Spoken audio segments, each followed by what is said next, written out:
سورة الانشقاق بسم اللہ الرحمن الرحیم جب آسمان پھٹ پڑے گا اور وہ اپنے پروردگار کا حکم سن کر مان لے گا اور اس پر لازم ہے کہ یہی کرے، اور جب زمین کو کھینچ دیا جائے گا اور اس کے اندر جو کچھ ہے وہ اسے باہر پھینک دے گی اور خالی ہو جائے گی، اور وہ اپنے پروردگار کا حکم سن کر مان لے گی اور اس پر لازم ہے کہ یہی کرے،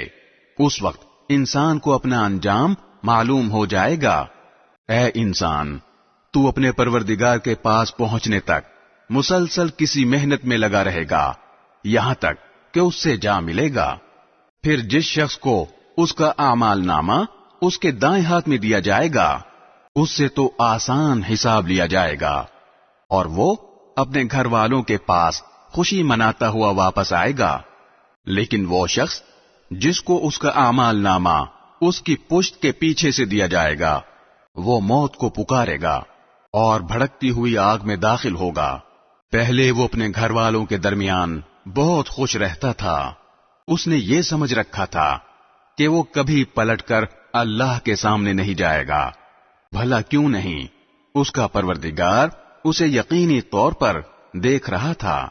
اب میں قسم کھاتا ہوں شفق کی اور رات کی اور ان تمام چیزوں کی جنہیں وہ سمیٹ لے، اور چاند کی جب وہ بھر کر پورا ہو جائے۔ تم سب ایک منزل سے دوسری منزل کی طرف چڑھتے جاؤ گے، پھر ان لوگوں کو کیا ہو گیا ہے کہ وہ ایمان نہیں لاتے، اور جب ان کے سامنے قرآن پڑھا جاتا ہے تو وہ سجدہ نہیں کرتے، بلکہ یہ کافر لوگ حق کو جھٹلاتے ہیں،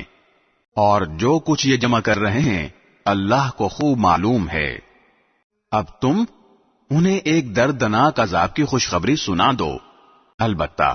جو لوگ ایمان لے آئے ہیں اور انہوں نے نیک عمل کیے ہیں ان کو ایسا ثواب ملے گا جو کبھی ختم نہیں ہوگا۔